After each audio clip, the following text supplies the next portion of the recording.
Boat neck ब्लाऊजची cutting कशा पद्धतीने करायची ते दाखवते मी. बॅक साईड आणि पुढची साईड. तर ब्लाऊजच्या आधी उंची टाकून घ्यायची. उंची किती ब्लाऊजची?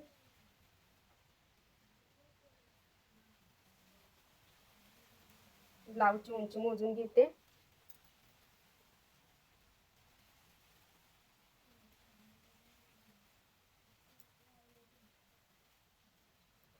बारा इंचाची ब्लाऊजची उंची.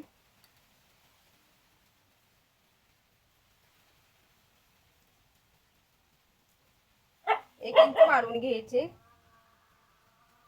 1 इंच वाढवून घेतलेले. 1 इंच वाढवून घ्यायची ब्लाऊजची उंची.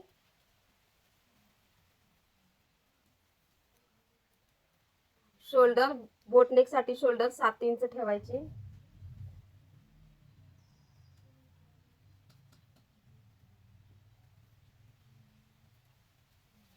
आणि हाफ शोल्डर 3 इंच ठेवायचे.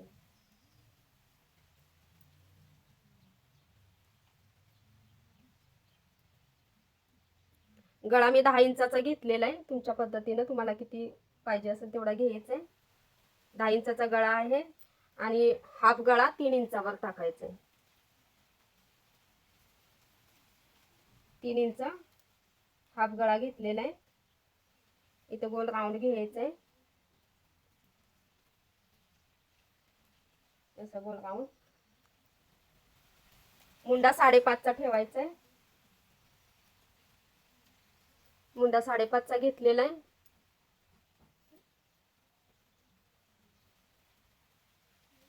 छाती मोजून घ्यायची.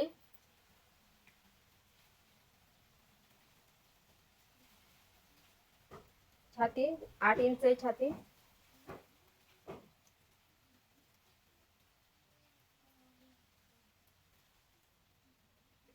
1.5 इंच वाढवून घ्यायचं आहे.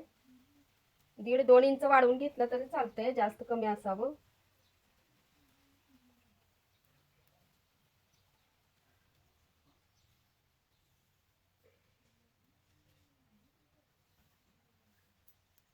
एक इंच आतमध्ये राऊंड शेप साठी घेतलेलं आहे.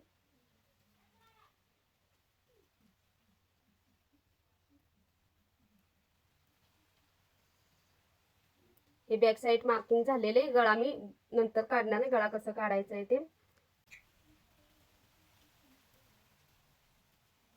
हा बॅक साइड कटिंग झालेलं आहे.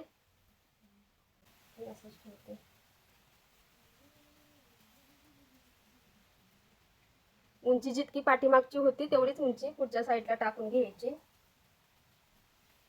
1 इंच वाढते. 13 इंच आहे उंची. 12 इंच आहे. 1 इंच जास्त आहे. 13 इंचाची उंची.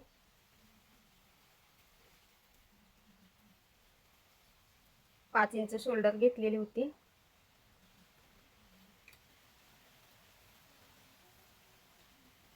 हाफ शोल्डर 3 इंचाची घेतलेले. पुढचा गळा 5.5चा घेते. 5.5चा पुढचा गळा घेतलेला आहे आणि मुंडा 5.5चा.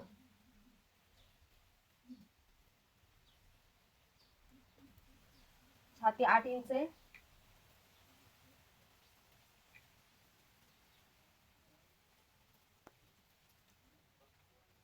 1.5 इंच वाढवून घ्यायची छाती.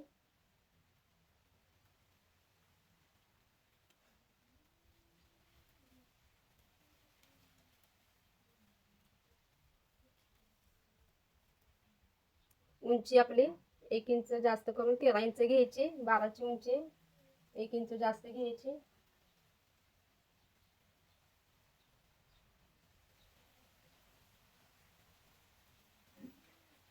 हा पुढचा भाग झालेला आहे. आपल्याला राऊंड शेप साठी 1 इंचावरच मी घेतलेला आहे राऊंड शेप मुंड्याला आकार.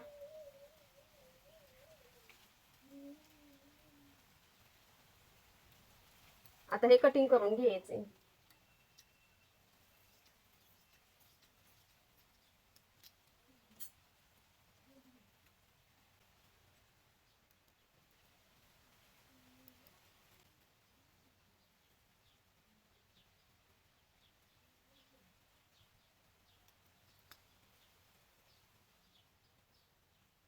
प्रिन्स कटसाठी आपल्याला 4 इंच आतमध्ये घ्यायचे पुढच्या गळ्यापासून.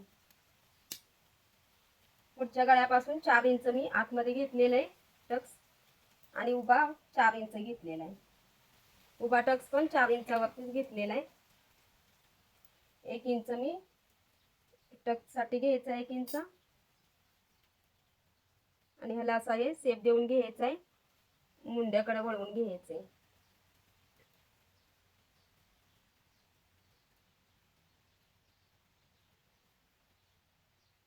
हा असा मुंड्याकडे वळवून घ्यायचा आहे इकडे. आता हे आपण कटिंग करणार आहे.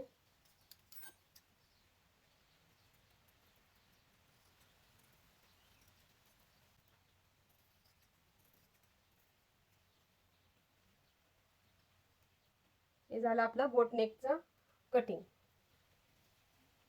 बोटनेक ब्लाऊजचं आपला कटिंग झालेलं आहे. आता हे मी अस्तर कटिंग केलेलं आहे. आता मी ब्लाऊज पिसावरती कटिंग करणार आहे. आणि शिलाईचा व्हिडिओ बघायचा असेल तर चॅनल सबस्क्राईब करा. बोटनेक ब्लाऊज मी कशा पद्धतीने शिवणार आहे हा सगळा व्हिडिओ मी टाकणार आहे. माझ्या चॅनलला सबस्क्राईब करा आणि व्हिडिओ आवडल्यास लाईक करा.